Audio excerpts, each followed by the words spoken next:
Right, ప్రస్తుతం మనం trends చూస్తూ ఉన్నాం.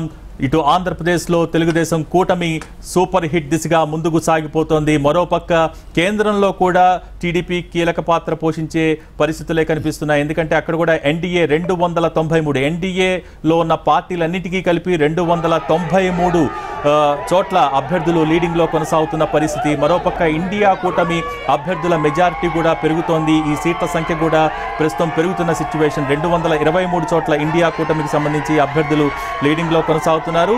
అలాగే కూటమిలోని పార్టీల సంఖ్య తీసుకుంటే కనుక, వాళ్ళకు వచ్చిన సీట్ల సంఖ్య తీసుకుంటే కనుక టీడీపీకి ఇక్కడ ఆంధ్రప్రదేశ్కి సంబంధించి లోక్సభ స్థానాలు ఎక్కువగా ఇవ్వటం జరుగుతోంది. ప్రస్తుతం ఈ 22 స్థానాల్లో కూటమి అభ్యర్థులు లీడింగ్లో కొనసాగుతున్నారు లోక్సభకు సంబంధించి. రైట్, నగేష్ గారు, మొత్తానికి మనం రిజల్ట్స్ చూస్తున్నాం. ఒక సూపర్ హిట్ కాంబినేషన్ అన్నట్టుగా ప్రస్తుతం ముందుకు సాగుతున్న పరిస్థితి. ముఖ్యంగా టీడీపీ పోటీ చేసిన 144 అసెంబ్లీ సెగ్మెంట్స్లో 127 చోట్ల విజయం దిశగా అభ్యర్థులు ముందుకు సాగుతున్నారు. ముఖ్యంగా మోరోవర్ జనసేన పార్టీకి సంబంధించి ఎక్కడైతే ఒక గేమ్ చేంజర్ లాగా పవన్ కళ్యాణ్ మొత్తాన్ని కలిపి ముందుకు అంటే 21 చోట్ల పోటీ చేస్తే 19 చోట్ల విజయం దిశగా ముందుకెళ్తున్నారు. ఈ సిచ్యువేషన్ని మీరు ఏ విధంగా విశ్లేషిస్తున్నారు? ఇది చాలా మటుకు మన విధానాలు ఐడియాలజీ కన్నాను ఇక ఈ పొలిటికల్ పాయింట్ ఆఫ్ వ్యూలో కూడా మనం చూడాలి. ఓకే, దీంట్లో ఏమిటంటే అసలు ఈ 3 కాంబినేషన్ చేశారు. ఓట్ ట్రాన్స్ఫర్ దాంట్లో బాగా జరిగింది. ఇదే ఇవి వేరేగా పోటీ చేసి ఉంటే ఏమో రిజల్ట్స్ వేరేగా వచ్చాయేమో. వేరేగా అంటే సీట్లు బాగా తగ్గాయి. బట్ ఇప్పుడు ఏమిటంటే దీంట్లో కొంత మటుకు క్రెడిట్ జనసేనకి ఇవ్వాలి, పవన్ కళ్యాణ్కి ప్రత్యేకంగా. ఎందుకైతే ఆయన బాగా కృషి చేశారు. ఇది బీజేపీని తెలుగుదేశం పార్టీని ఇద్దరిని కలిసి పోటీ చేయడానికి ఆయన ఇది ప్రయత్నం చేశారు. దానివల్లే చాలా మటుకు ఇది చేశారు. మీరు నేషనల్ లెవెల్లో కూడా చూస్తే అలయన్స్లు వర్క్ అయ్యాయి. ఇటుపక్క కానీ అటుపక్క కానీ 2 అలయన్స్లు వర్క్ చేసి అలయన్స్లు అనేది ఈ ఎన్నికల్లోని అలయన్స్లు బాగా పనిచేసాయి. స్టేట్లోని, ఆంధ్రాలోని, ప్లస్ నేషనల్ లెవెల్లో. ఓకే, ఇక్కడ అంటే నేను అనేది జాతీయ స్థాయిలో కూటమి అంటే ఎన్డీఏకి సంబంధించి మాట్లాడుకుంటే ఈసారి 400 సీట్లు ఖచ్చితంగా వస్తాయి. ఒక బీజేపీకే దాదాపు 300 పైన లాస్ట్ టైం కంటే ఎక్కువ వస్తాయి అనే ఒక అంచనాలు ఎగ్జిట్ పోల్స్ అలాగే చూపించాయి. సో ఏంటి, ఎక్కడ మనకి తేడా కనిపిస్తోంది? అది తేడా ఏం లేదండి. అది అక్కడ ఏంటంటే సైకలాజికల్ గేమ్ ఆడినట్టుకున్నారు బీజేపీ వాళ్ళు. అంటే విశ్లేషకులు ఇదే చెప్తున్నారు.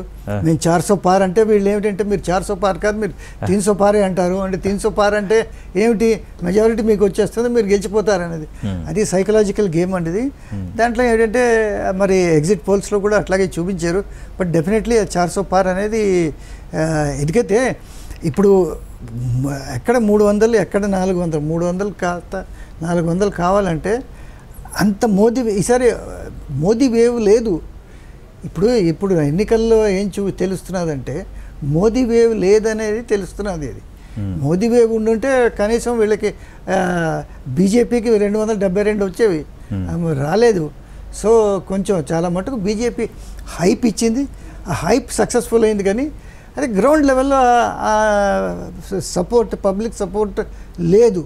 అది తేడా.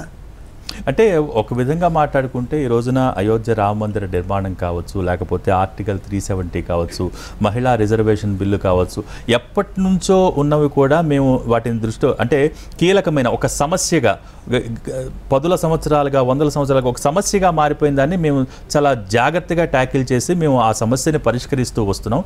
సో ఇది దేశమంతా కూడా గమనించే పరిస్థితి ఉంటుంది ఖచ్చితంగా. కాబట్టి బీజేపీనే దేశానికి అవసరం అనే ఒక ప్రచారాన్ని అయితే బీజేపీ నిర్వహించింది. సో ఏంటి, ప్రజలు దానికి ట్యూన్ కాలేదా, లేకపోతే ఇంకేమైనా ఇతరత్ర అంశాలు ఉన్నాయి? అంటే మోడీ చెయ్యనివి, లేకపోతే ఎకానమీకి సంబంధించి కానివ్వండి, ఇటువంటి అంశాలు ఏమన్నా ప్రభావం చూపించాయి? లేదు, ప్రజలు దేన్ని ఎక్కడ పెట్టాలో అక్కడ పెట్టారు. ఏంటంటే మిక్సప్ చేయలేదు పొలిటికల్ పార్టీస్ లాగా. ఏది గుడి కట్టారు, దానికి ప్రాణ ప్రతిష్టాపన చేశారు, అంతా బాగానే ఉంది. సరే సంతోషం అని అన్నారు, కానీ దానికి పొలవమని దానికి ఓట్లు వేసి లేదు. లేకపోతే బీజేపీ ఇంత వెనకంజలో ఉండడం దాన్ని ఎలాగ మనం ఎక్స్ప్లెయిన్ చేస్తాం?